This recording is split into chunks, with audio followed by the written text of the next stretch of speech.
تعرض اللاعب سفيان كادوم للكسر في الرجل اليمنى ديالو في 15 دقيقة الأخيرة من مقابلة الدفاع الحسني الجديدي ونظيره حسنية أكادير بملعب العبدي بالجديدة. مازاغون تيفي تنقلت لأحد المصلحات الخاصة بالمدينة لتغطية الحدث.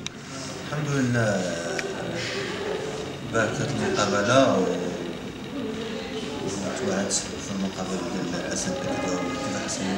كانت مقابلة مزيانة.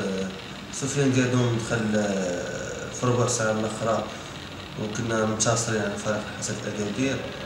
ربي مكتب لي هاد التوعيته اللي توعدت فيها المقابلة ديال الحسن أكادير، ولكن الحمد لله هادشي من فضل الله سيدي ربي وكلشي على كل حال. الحمد لله الناس وقفوا معايا ديال الجمهور، الناس ديال الجودة الجديدة ولا المكتب الموسيقي كلشي وقفوا معايا وخلاهم يديروا معايا في الطب في كلشي. دارت عملية مزيانة الحمد لله. هادشي من فضل الله سبحانه وتعالى، وكنوعدهم بما اقرب وقت ان شاء الله باش الرجوع سفيان كادوم الى الميدان.